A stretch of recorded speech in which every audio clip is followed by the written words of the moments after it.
Latest எபிசோடுகளை விளம்பரங்களே இல்லாமல் காணுங்கள்.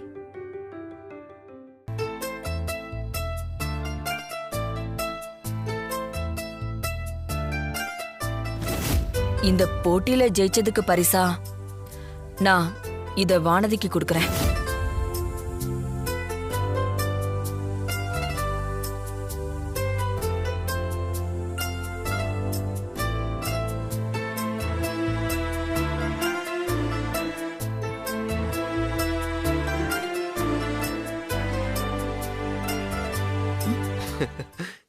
Congrats. எனக்கு எதுக்குங்க வாழ்த்துக்கள்லாம்?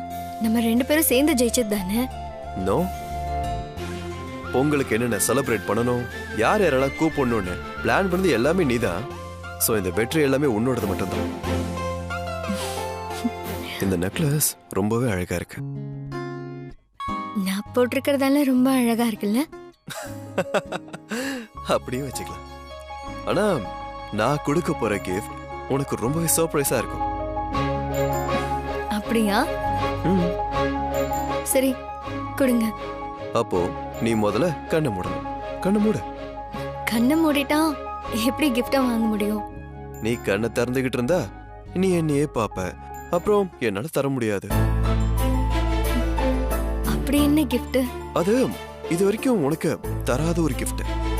கண்ணை மூட சொல்றாரு, இது வரைக்கும் கொடுக்காத ஒரு கிஃப்ட்னு வேற சொல்றாரு.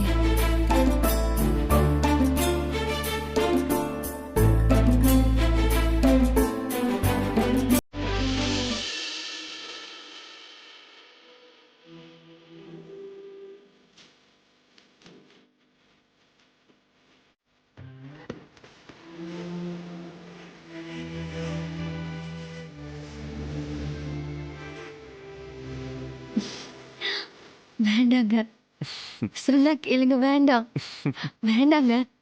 எங்க வேண்டாம், எனக்கு வேண்டாம். சொன்னா கேளுங்க. வேண்டாம். ஏய் வாந்தி,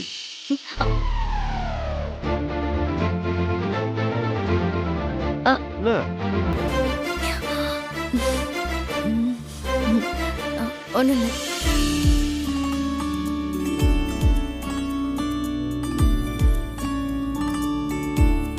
இந்த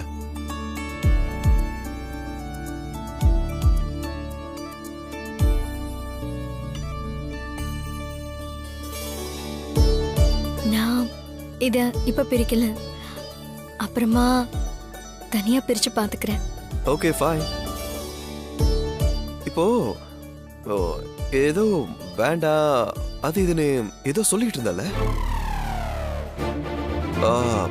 கிஃப்ட் வேணான்னு ஏதோ நினைச்சியா என்ன?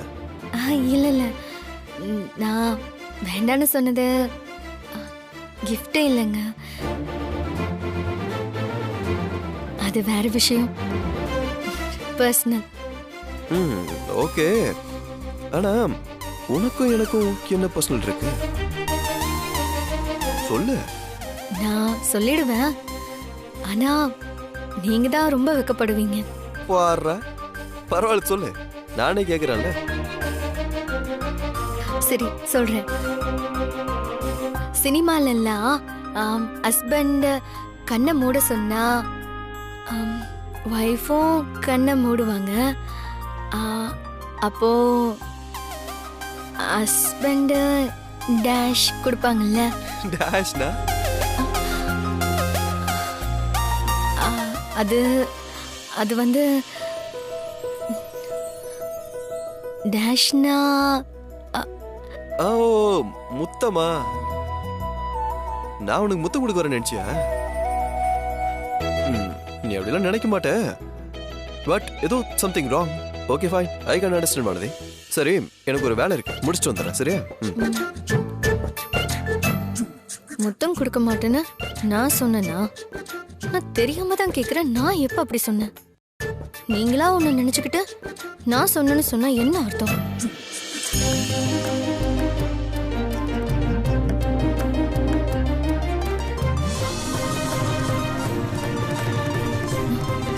என்னங்க ஆச்சு?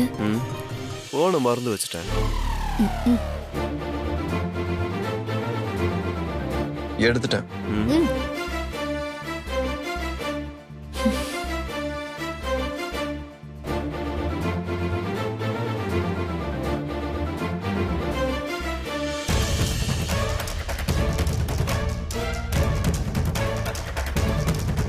சம்மந்தி, உங்க கையாலேயே வானதிக்கு போட்டு விடுங்க.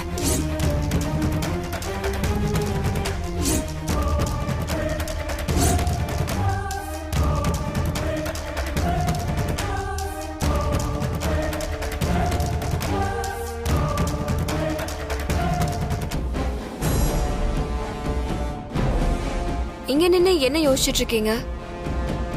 வானத்துக்கு எதிரா நம்ம என்ன செய்ய போறோம்னு யோசிச்சுட்டு இருக்கியா? அதேண்டி நான் இங்க வந்து யோசிக்க போறேன். ஆ? என் கையில ஒரு பொறி கிடைச்சிருக்கு, நெருப்பு பொறி. அத வச்சு இந்த காட்டை எப்படி அழிக்கலான்னு பாத்துட்டு இருக்கேன். பிலோசபி மாதிரி ஏதோ பேசுறீங்க. சத்தியமா எனக்கு எதுவுமே புரியல. சரி, புரியுற மாதிரி சொல்றேன். நீ ஸ்வேதா ராஜாவை பாத்திருக்கல? எந்த ஸ்வேதா? எந்த ராஜா? சின்னாளம்பட்டி ராஜா. அடையாருடி இவன். இந்த வீட்டு டிரைவர் பையன் இருக்கானே ராஜா, அவனு தெரியும்ல? ஓ, என்னம்மா ஆச்சு உனக்கு? தோத்துட்டமேன்னு மனசு குழப்பமாயிடுச்சா? யாருக்கு? எனக்கா? நான் தெளிவா தாண்டி இருக்கேன்.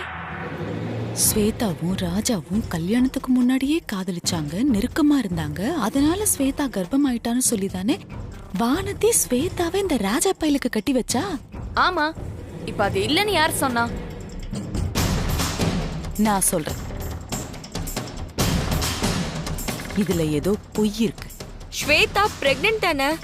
நீங்க ஏதோ தப்பு தப்பா சொல்றீங்க. என்னதான் கோவம் இருந்தாலும் ஸ்வேதா ராஜேஸ்வரி மேடமோட பொண்ணு. அதனால உண்மையெல்லாம் பொய்யாயிடுமா? யார் இவ? நீங்க என்ன பேசுறீங்கன்னு எனக்கு சத்தியமா புரியல. இந்த ஸ்வேதாவும் ராஜாவும் கல்யாணத்துக்கு முன்னாடியே காதலிச்சவங்க தானே? ஆமா. அவங்க ரெண்டு பேரும் அப்படி இப்படி இருந்து கர்ப்பமெல்லாம் ஆயிட்டால? ஆமா. அப்போ கல்யாணத்துக்கு அப்புறம் அவங்க எவ்வளவு சந்தோஷமா இருக்கணும். ஆ? அதுவும் காதலிச்சு கல்யாணம் பண்ணிக்கிட்டவங்க, அதுங்க மூஞ்சில ஒரு சந்தோஷத்தையும் காணமே. ஒரு சிரிப்பை காணோம், சினுங்களை காணோம், ஸ்வேதா மூஞ்சில ஒரு வெக்கத்தை காணோம். பக்கத்துல நிக்கும் போது கூட என்னமோ பக்கத்து ஊருக்காரன் பக்கத்துல நிக்கிற மாதிரி இப்படியே நில நிக்கிறா. இதெல்லாம் பார்க்கும்போது இல்லடி, அவங்க கிட்ட ஏதோ மர்மம் இருக்கு. அவங்க தொட்டு பேசி என்னைக்காவது நீங்க பாத்திருக்கீங்களா? இல்ல. ஏன் தெரியல? நான் சொல்றேன். நான் சொல்றது கற்பனையா கூட இருக்கலாம். ஆனா நீங்க யோசிச்சு பாத்தீங்கன்னா அப்படி கூட உண்மை இருக்கலாமேன்னு தோணும். இந்த பணக்கார வீட்டு பொண்ணுங்க பின்னாடி சுத்துறதுக்குன்னே 4 பரதேசி பசங்க இருப்பானுங்க. அந்த மாதிரி எவனோ ஒருத்தன் இந்த ஸ்வேதா பின்னாடி சுத்துன்னு சுத்தி இருக்கான். அப்புறம் இவளும் அவன் பின்னாடி சுத்தி இருப்பா. 2 பேரும் காதலிச்சிருப்பாங்க. அவன் இவளை கர்ப்பமாக்கிட்டு கை கழுவிட்டு ஓடி போயிருப்பான்.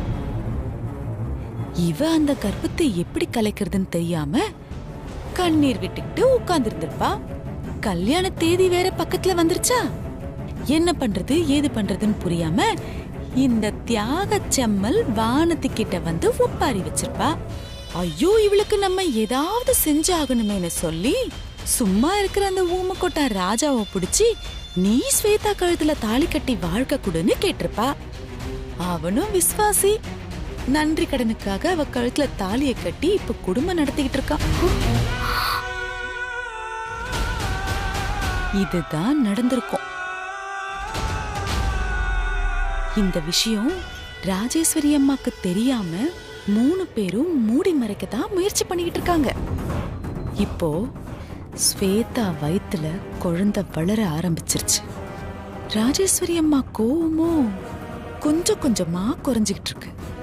இப்படியே போச்சுன்னா வானதி ஒருவேளை நடந்த எல்லாத்தையும் ராஜேஸ்வரி கிட்ட சொல்லி அவ தான் ரொம்ப நல்லவன்னு அந்த அம்மா மனசுல வந்து உட்கார்ந்துருவாடி. அதுக்கப்புறம் நீயும் நானும் அவ சொல்றதெல்லாம் கேட்டுக்கிட்டு தலையாட்டிட்டு நிக்க வேண்டியதுதான். நல்லா யோசிக்கிறமா, ஆனா தப்பா யோசிக்கிற. எவ்வளோ ஒருத்தி குழந்தைக்கு ராஜா ஏன் அப்பாவா இருக்கணும்? உண்மையை அத்தை கிட்ட சொல்றதுல வானதிக்கு என்ன பிரச்சனை?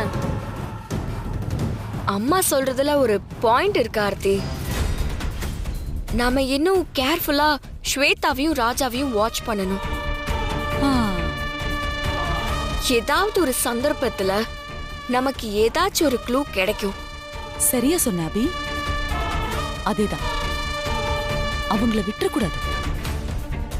கண் குத்தி பாம்பா இருந்து பார்த்துக்கிட்டே இருக்கணும். இப்ப நான் சொன்ன விஷயம் எல்லாமே ஒரு சின்ன பொறிதான் கிடைச்சிருக்கு. அது சாதாரண பொறி இல்ல, நெருப்பு பொறி. அத வச்சு நிச்சயம் நான் இந்த காட்டை அழிப்பேன் பாரு.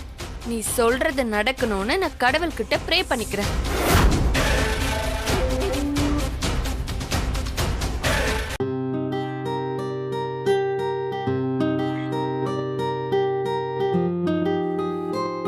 போதும் நீ ஒன்னு சாப்பிடு.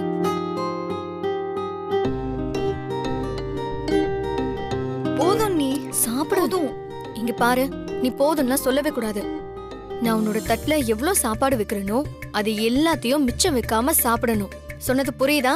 சாப்பிடு.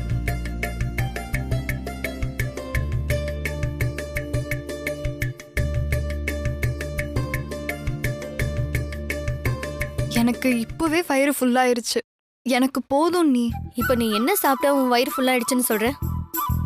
வழக்கமா நீ எவ்வளவு சாப்பிடுவியோ அவ்வளவுதான் சாப்பிட்டிருக்கேன். முன்னாடி மாதிரி எல்லாம் நீ இப்போ உன் ஒருத்திக்கு மட்டும் சாப்பிட்டா பத்தாது. உன் வயித்துல இருக்க குழந்தைக்கும் நீ சேர்த்து தானே சாப்பிடணும். உனக்காகவே நான் சாம்பார் சட்னி எல்லாம் எதுவும் தாளிக்காம தனியா எடுத்து வச்சிருக்கேன்.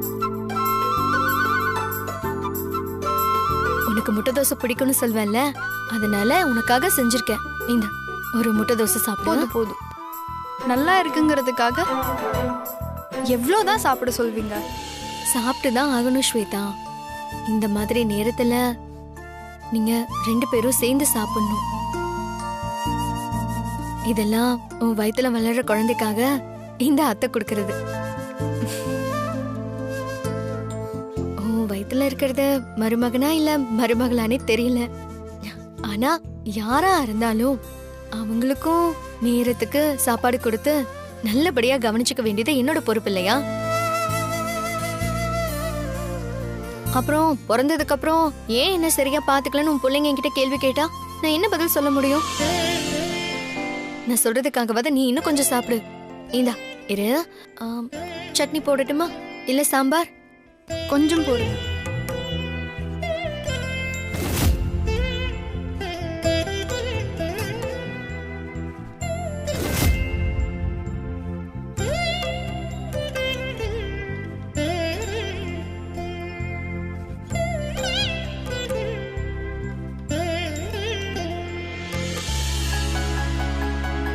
தங்கச்சிமா,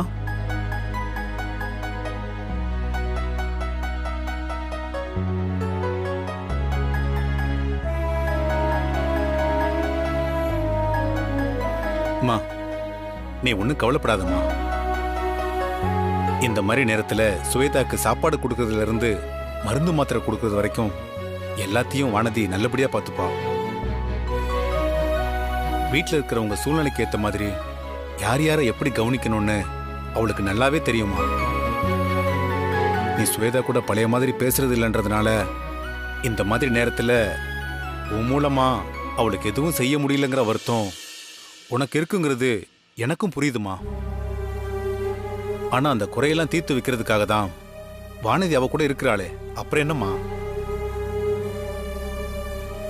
சுவேதாக்கு அண்ணியா மட்டும் இல்லாம ஒரு அம்மாவா இருந்து எல்லாத்தையும் பாத்துக்கிறதுக்கு வானதி இருக்காமா.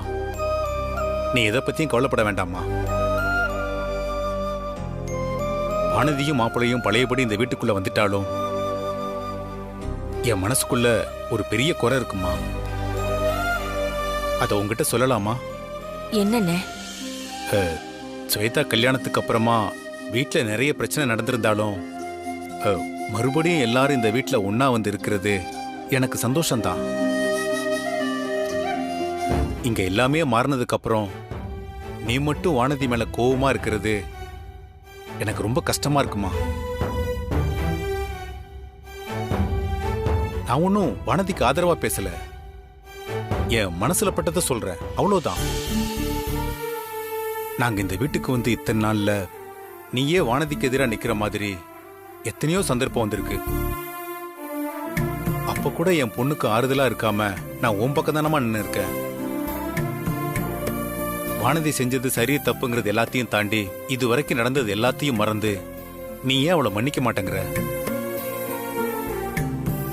உனக்கு எப்பதான் வானதி மேல உள்ள கோவம் போகும்? எனக்கு அவ மேல கோவம் இல்லைன்னு வருத்தம் தான். இதெல்லாம் எப்படி உடனே சரியாகும்னு எனக்கு தெரியலண்ணே. அப்படியே அது சரியானாலும் உடனே அதை ஏத்துக்கிற மனநிலைமையிலும் நான் இல்லை. அவங்க எல்லாரும் இத்தனை நாள் கெஸ்ட் ஹவுஸ்ல இருந்தாலும் உங்களுக்கும் தான் அவன் மேல எந்த கோவமும் இருந்ததில்லை.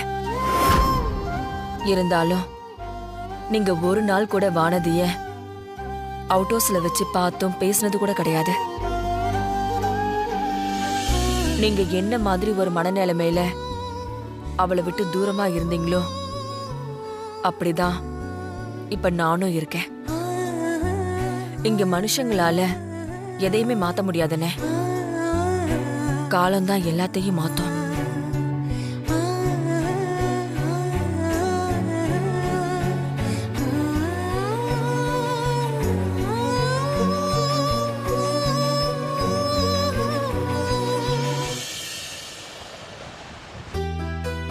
வானதி, வானதி, வானதி. என்ன திருச்சி ஆசிரமம் இவ்வளவு தூரம் வந்திருக்கு? இந்த அம்மாவை கிளறி விட்டா நம்ம கேக்குற பொறி கிடைக்கலாம். வாங்கம்மா, வாங்க வாங்க, உட்காருங்கம்மா. வாங்க உட்காருங்க. அப்புறம் நல்லா இருக்கீங்களா? என்ன சாப்பிடுறீங்க? இல்ல, நான் சாப்பிட்டு தான் வந்தேன். என்ன நீங்க நம்ம வீட்டுக்கு வரும்போது சாப்பிட்டலாம் வரலாமா? நீங்க ஏதோ கோவமா இருக்கீங்க போல இருக்கு. ஐயோ, என்ன சொல்றீங்க நீங்க? உங்க மேல கோவப்படுறதுக்கு நான் யாரு? இல்ல, உங்க வளப்புல வளர்ந்த புள்ளதான் ராஜா. அவன் கல்யாண விஷயத்த கூட உங்ககிட்ட ஒரு வார்த்தை சொல்லல பாருங்க. அதான் உங்களுக்கு கோவமோ என்னமோன்னு கேட்டேன். எனது ராஜாக்கு கல்யாணம் ஆயிடுச்சா? என்ன இவ்ளோ அதிர்ச்சியா கேக்குறீங்க? அப்போ உங்களுக்கு நடந்த ஒண்ணுமே தெரியாதா? ராஜாவால ஒரு பொண்ணு கர்ப்பமாகி அதனால ராஜாவுக்கு கல்யாணமாகி இது ஒண்ணுமே உங்களுக்கு தெரியாது? அப்புறம் எனக்கு ஒரு சந்தேகம். நீங்க உங்க ஆசிரமத்துல வளர்ற பிள்ளைங்களுக்கு எல்லாம் நல்ல புத்தி சொல்லி கொடுத்து வளர்க்க மாட்டீங்களா? உண்ட வீட்டுக்கு எப்படி ரெண்டங்க பண்றதுன்னா சொல்லி கொடுத்து வளர்ப்பீங்களா? என்னம்மா சொல்றீங்க? எங்க ஆசிரமம் ஒழுக்கத்துக்கு பேர் போன ஆசிரமம். அப்படிங்களா? நல்ல ஒழுக்கம் தான் போங்க. நான் பார்த்த வரைக்கும் என் கண்ணுக்கு அப்படி ஒண்ணு தெரியலையே. இந்த வானதி, அவ உங்க ஆசிரமத்துல தானே பிறந்து வளர்ந்தா. அவ என்னத்த பெருசா நல்லா வளர்ந்துட்டா. தங்கச்சியை பார்க்க வந்த மாப்பிள்ளைய எப்படியோ மயக்கி அவ கல்யாணம் பண்ணிக்கிட்டா. சரி, அது கூட போய் தொலையட்டும். அதனால ஒரு கெட்ட பேரும் கிடையாது. ஆனா இந்த ராஜா பண்ணது? இல்லங்க, ராஜா நல்ல பையன். அவன் தப்பு செஞ்சிருக்க மாட்டான். நீங்க தேவையில்லாத விஷயத்த தேவையில்லாத ஆள்கிட்ட பேசுறீங்க. நான் கிளம்புறேன். அட நில்லுங்கம்மா.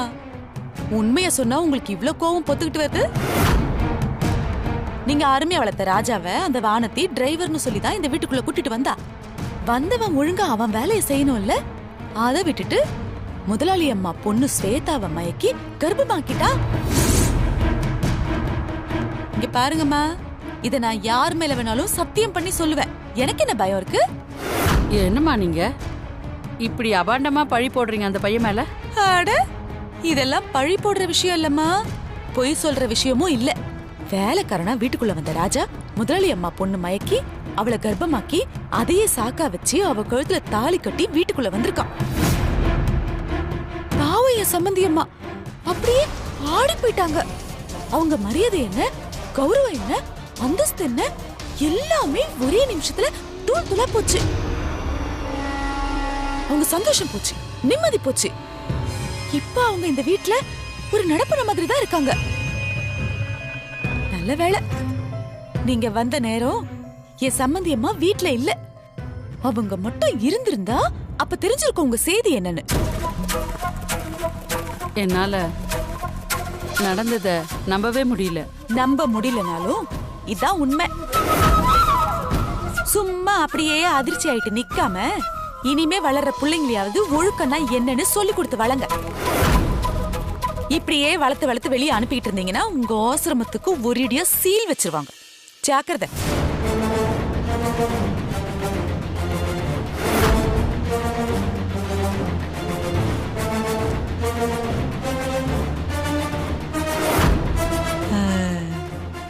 பத்த வச்சிருக்கோம், பத்து எரியுதானே பாப்போம்.